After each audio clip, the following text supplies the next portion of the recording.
Hello दोस्तों, SSC ranker अड्डा में आपका स्वागत है। आज के वीडियो में हम करने जा रहे हैं बीते सप्ताह के करंट अफेयर्स के कुछ इंपॉर्टेंट क्वेश्चंस। और ये क्वेश्चंस आने वाले एग्जाम्स के पॉइंट ऑफ व्यू से बहुत ज़्यादा इंपॉर्टेंट है। अगर वीडियो पसंद आए तो वीडियो को लाइक एंड शेयर करना मत भूलें, और साथ ही साथ हमारे चैनल एसएससी रैंकर अड्डा को सब्सक्राइब करें और बेल आइकन को दबाना ना भूलें। मूडीज़ ने वित्त वर्ष 2020-21 में भारत की जीडीपी ग्रोथ को घटाकर कितना किया? ऑप्शन 3, 0%। मूडीज़ ने वित्त वर्ष 2020-21 के लिए भारत की जीडीपी का अनुमान 2.6 से घटाकर 0% कर दिया है, और साथ ही अगले वित्त वर्ष यानी कि 2021-22 के लिए ये 6.6% होने का अनुमान भी लगाया है। महाराणा प्रताप की 480वीं जयंती कब मनाई गई? तो महाराणा प्रताप जिनका जन्म 9 मई 1540 को हुआ था, तो हर साल 9 मई को महाराणा प्रताप की जयंती मनाई जाती है। वर्ल्ड रेड क्रॉस डे किस दिन मनाया जाता है? तो रेड क्रॉस डे जो है वो 8 मई को मनाया जाता है। ऑप्शन 2 हमारा करेक्ट है। वर्ल्ड रेड क्रॉस डे को जो रेड क्रॉस इंटरनेशनल कमेटी है उसके संस्थापक हेनरी डुनेंट है, उनका जन्मदिन 8 मई को होता है, तो उसके जन्मदिन के उपलक्ष्य में यह दिन मनाया जाता है। और उन्होंने 1863 में रेड क्रॉस इंटरनेशनल की स्थापना की थी, जिसको शांति का नोबेल भी मिल चुका है। वर्तमान में इसके अध्यक्ष पीटर मैटर हैं और मुख्यालय इसका जिनेवा में है। किस राज्य ने प्रवासी राहत मित्र ऐप लॉन्च की? तो इसका सही आंसर है उत्तर प्रदेश। यूपी गवर्नमेंट ने प्रवासियों को राहत देने के लिए और सरकारी योजनाओं और नौकरियों में प्रवासियों को जोड़ने के लिए यह ऐप लॉन्च की है। भारत ने द्वीपीय देशों की सहायता के लिए कौन सा मिशन शुरू किया है? तो ऑप्शन 1 मिशन सागर इसका सही उत्तर है। तो भारत सरकार ने यह मिशन पूर्वी हिंद महासागर के 5 देशों मालदीव, मॉरिशस, सेशेल्स, मेडागास्कर और कोमोरोस, इन देशों में कोरोना महामारी के चलते मेडिकल और खाद्य आपूर्ति के लिए और जो टीमें भेजी है, 2 टीमें भेजी है। इस ऑपरेशन का नाम दिया गया है मिशन सागर, और इसके लिए भारतीय नौसेना का एक जहाज़ आईएनएस केसरी, उसकी भी तैनाती की गई है। आरोग्य संजीवनी हेल्थ इंश्योरेंस पॉलिसी किस बैंक ने शुरू की है? इसका सही आंसर है state bank of India. SBI SBI general insurance जो है उसने ये पॉलिसी शुरू की है। इस पॉलिसी के अंतर्गत भारत में कोई भी व्यक्ति बीमार पड़ेगा तो उसको अस्पताल में भर्ती होने वाले खर्च पर 1 लाख से लेकर 5 लाख तक का बीमा किया जाएगा, और कोविड-19 जो बीमारी है उसके मरीज़ के भी अस्पताल खर्च को भी ये कवर करेगा। तो एसबीआई के अभी चेयरमैन हैं रजनीश कुमार, और इसकी स्थापना हुई थी 1 जुलाई 1955 की। राष्ट्रीय तकनीकी प्रौद्योगिकी अथवा टेक्नोलॉजी दिवस मनाया जाता है, तो वो नेशनल टेक्नोलॉजी डे 11 मई को मनाया जाता है, क्योंकि इसी दिन भारत ने राजस्थान के पोखरण में शक्ति 1 नाम से परमाणु मिसाइल का परीक्षण किया था। इसमें इसका संचालन हमारे पूर्व राष्ट्रपति श्री एपीजे अब्दुल कलाम जी ने किया था, और इसके बाद से भारत दुनिया का परमाणु संपन्न छठा देश बन गया था।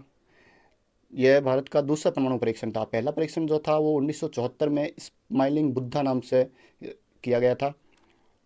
ये वो एक माइनर परीक्षण था, जबकि जो 1998 में हुआ था वो एक मेजर टेस्ट था। मदर्स डे या मातृ दिवस 2020 कब मनाया गया? मदर्स डे इस साल 10 मई को मनाया गया है। ऑप्शन 3 10 मई। मदर्स डे हर साल मई महीने के दूसरे रविवार को मनाया जाता है। इस साल जो ये 10 मई को था, तो ये 10 मई को मनाया गया। इसके पीछे की कहानी ये है कि अमेरिका में एना जारविस नाम के एक शांति कार्यकर्ता थे, तो उन्होंने ये मदर्स डे अपनी माता के सम्मान के लिए मदर्स डे का ये अभियान चलाया गया था, और 1905 में उनकी माता का निधन हो गया था। इसके लिए उन्होंने अभियान चलाया, और 1908 में वेस्ट वर्जीनिया के एक चर्च में उन्होंने अपनी माता के सम्मान के लिए एक स्मारक का निर्माण किया था। और 1914 में अमेरिका की सरकार ने इसे राष्ट्रीय अवकाश घोषित कर दिया। कोरोना वायरस वैक्सीन विकसित करने के लिए ICMR, Indian council of medical research, ने किस संस्थान से हाथ मिलाया है? तो इसका सही आंसर है option 2 Bharat biotech. Bharat biotech इस वैक्सीन को पुणे में स्थित आईसीएमआर के नेशनल इंस्टीट्यूट ऑफ वायरोलॉजी में आइसोलेट किए गए कोविड-19 के मरीजों में अलग किए गए वायरस के स्ट्रेन का उपयोग करके विकसित किया जाएगा। और ये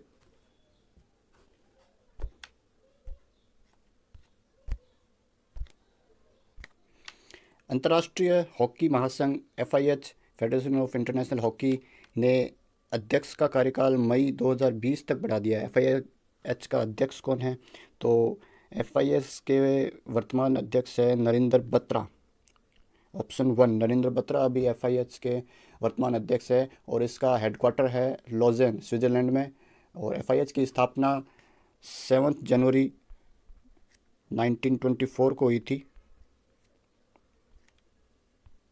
किस संस्थान ने चेचक उन्मूलन की 40वीं वर्षगांठ पर डाक टिकट जारी किया?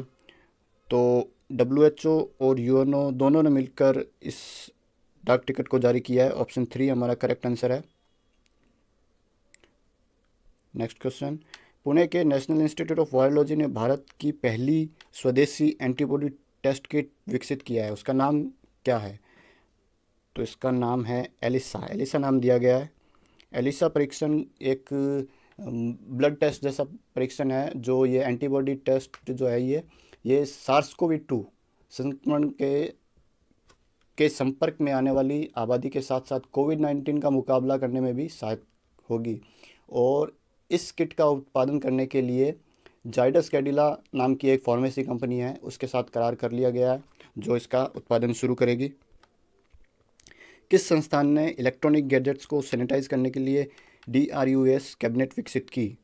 तो इसका सही आंसर है DRDO। DRDO की हैदराबाद स्थित लैब रिसर्च सेंटर इमारत ने DRUS नाम का ये कैबिनेट विकसित किया है। इस कैबिनेट से हम mobile, laptop, iPod, currency note, cheque, चालान, पासबुक, पेपर, लिफाफे आदि चीज़ों को सैनिटाइज कर सकेंगे। किस देश ने रविंद्रनाथ टैगोर की 159वीं वर्षगांठ के उपलक्ष्य में तेल अवीव की सड़क का नाम बदलकर टैगोर स्ट्रीट रखा है? तो तेल अवीव जो है वो इज़राइल में है। तो इज़राइल, ऑप्शन 2 इसका सही आंसर है। इज़राइल ने टैगोर के सम्मान में अपने तेल अवीव नाम की एक जगह है, वहाँ पर सड़क का नाम टैगोर स्ट्रीट रख दिया गया है। और इज़राइल की राजधानी जो है वो है यरूशलेम और यहाँ की मुद्रा है इज़राइल शेकेल। Israel shekel. और प्रधानमंत्री है इज़राइल के बेंजामिन नेतन्याहू। FIR आपके द्वार योजना कौन से राज्य की सरकार ने शुरू की है? FIR आपके द्वार योजना है वो मध्य प्रदेश सरकार ने शुरू की है। ऑप्शन 1 इसका सही आंसर है। MP गवर्नमेंट ने अपने 11 मंडल मुख्यालयों के 23 पुलिस स्टेशनों में इस परियोजना का शुरुआत किया है, जिसके ज़रिए सामान्य शिकायतों के लिए हाथों हाथ FIR लिखी जाएगी और जबकि गंभीर शिकायतों के लिए वरिष्ठ अधिकारियों से परामर्श लेना होगा। इसके लिए हेड कांस्टेबलों को ट्रेनिंग भी दी जा रही है। अंतर्राष्ट्रीय नर्स दिवस कब मनाया जाता है? तो अंतर्राष्ट्रीय नर्स दिवस है वो 12 मई को मनाया गया। ऑप्शन 3 हमारा सही आंसर है 12 मई, क्योंकि इस दिन फ्लोरेंस नाइटिंगेल, वो एक नर्स थी, उनका जन्मदिन होता है उस दिन उनके जन्मदिन पर इंटरनेशनल नर्स डे मनाया जाता है। फ्लोरेंस नाइटिंगेल थी, उनको लेडी विद द लैम्प भी बोला जाता है। उन्होंने क्रिमियन वार के टाइम में तुर्की में नर्सिंग ब्रिटिश और सैनिकों को देखभाल के लिए उनकी सहायता की थी। तो इंटरनेशनल नर्सिंग डे 2020 की थीम है nursing the world to health. Bharat की किस कार निर्माता कंपनी ने एंड टू एंड ऑनलाइन वाहन स्वामित्व समाधान उपलब्ध कराने हेतु ऑनलाइन नामक एक प्लेटफॉर्म लॉन्च किया है? तो इसका सही उत्तर है महिंद्रा एंड महिंद्रा। ऑप्शन 2 इसका करेक्ट आंसर है। भारत की महिंद्रा एंड महिंद्रा कंपनी ने अपने ग्राहकों को वाहन डिलीवरी के चयन में पारदर्शिता, निर्बाध और संपर्क रहित अनुभव प्रदान करने के लिए यह पोर्टल लॉन्च किया है। और इस प्लेटफॉर्म के जरिए कोई भी ग्राहक घर पर बैठे अपने वाहन को खरीद सकता है। चैंपियन पोर्टल निम्न में से किस मंत्रालय द्वारा शुरू किया गया है? तो चैंपियन पोर्टल है ये सूक्ष्म, लघु और मध्यम उद्योग मंत्रालय यानी कि MSME micro small medium enterprises ministry. ये इस मंत्रालय द्वारा ये शुरू किया गया था। इस पोर्टल के तहत एमएसएमई को राष्ट्रीय और वैश्विक स्तर पर सक्षम बनाने के में मदद मिलेगी और विभिन्न इकाइयों की शिकायतों को हल करना, उनको प्रोत्साहित करना, उनको सहयोग करने का कार्य भी किया जाएगा। तो वर्तमान में एमएसएमई मिनिस्टर है वो है नितिन जयराम गडकरी और राज्य मंत्री है वो है प्रताप चंद्र सारंगी। किस हवाई अड्डे ने भारत और मध्य एशिया के सर्वश्रेष्ठ क्षेत्रीय हवाई अड्डे का खिताब जीता है? ऑप्शन 1 बेंगलुरु हवाई अड्डा। बेंगलोर के कैंपागोडा इंटरनेशनल एयरपोर्ट ने भारत और मध्य एशिया का सर्वश्रेष्ठ हवाई अड्डा होने का स्काई ट्रैक्स पुरस्कार जीता है। और ये पुरस्कार जो हवाई एयरपोर्ट होते हैं उनकी सेवाओं के मूल्यांकन के आधार पर दिया जाता है।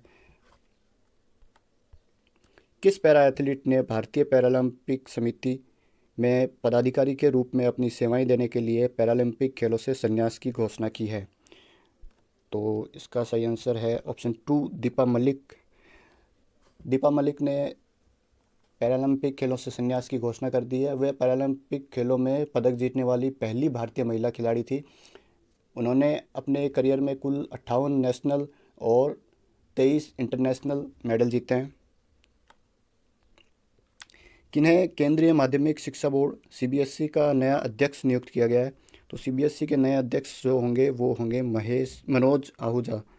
ऑप्शन 3 मनोज आहूजा वो सीबीएसई के अध्यक्ष होंगे और वर्तमान निर्देशक अनीता करवाल की जगह लेंगे। सीबीएसई का हेडक्वार्टर नई दिल्ली में है और इसकी स्थापना 3 नवंबर 1962 में की गई थी। किस भारतीय टेनिस खिलाड़ी ने एशिया ओशिनिया जोन के लिए फेड कप हार्ट अवार्ड 2020 जीता है? तो भारत की सानिया मिर्ज़ा ने फेड कप विश्व की सबसे बड़ी वार्षिक अंतर्राष्ट्रीय महिला प्रतियोगिता है उसको जीता है। और सानिया मिर्ज़ा सार्वजनिक वोट के आधार पर चुने गए 4 विजेताओं में से एक है। भारत में होने वाला फीफा अंडर 17 महिला विश्व कप कितने टाइम के लिए स्थगित कर दिया गया? तो इसको दोस्तों 1 साल के लिए स्थगित कर दिया गया है। पहले ये मार्च 2020 में होने वाला था, लेकिन इसे अब स्थगित करके अगले साल 17 फरवरी 2021 से लेकर 17 मार्च 2021 तक ये चालू होगा। और इस ऑप्शन 3 और इसका उद्घाटन गुवाहाटी में किया जाएगा और इसका समापन जो होगा वो मुंबई में होगा। प्रधानमंत्री ने राष्ट्र के नाम संबोधन में 20 लाख करोड़ रुपए के आर्थिक पैकेज का ऐलान किया है। यह राशि जीडीपी के कितने % के बराबर है? तो यह राशि जीडीपी के 10% के बराबर है। ऑप्शन 2 हमारा करेक्ट आंसर है। और पीएम ने अपने संबोधन में लैंड, लेबर, लिक्विडिटी और लॉज पर बल देते हुए यह पैकेज की घोषणा की थी। और उन्होंने अपने भाषण में स्थानीय उत्पादों के इस्तेमाल के करने पर जोर दिया और सब देश को आत्मनिर्भर बनाने पर बल दिया। हाल ही में किस राज्य ने पान मसाले पर 12 माह का प्रतिबंध लगा दिया है? तो झारखंड ने पान मसाले की बिक्री पर 12 महीने का बैन लगा दिया गया है। झारखंड इसका सही आंसर है। भारतीय पुरातत्व सर्वेक्षण एएसआई के नए महानिदेशक के रूप में किसे नियुक्त किया गया है? तो ऑप्शन 2 वी विद्यावती भारतीय पुरातत्व सर्वेक्षण एएसआई जो है उसकी नई महानिदेशक होगी। और जो एएसआई है उसकी स्थापना 1861 में नई दिल्ली में हुई थी और इसके संस्थापक थे अलेक्जेंडर बनिंघम। निम्न में से किस सुरक्षा संस्था ने अपनी सभी कैंटीनों में 1 जून से केवल स्वदेशी ब्रांड उत्पाद बेचने का फैसला किया है? तो केंद्रीय सशस्त्र पुलिस बल यानी कि सीएपीएफ ने अपने सभी कैंटीन्स में सिर्फ स्वदेशी उत्पादों को बेचने का निर्णय लिया है। तो इसका आंसर है सीएपीएफ।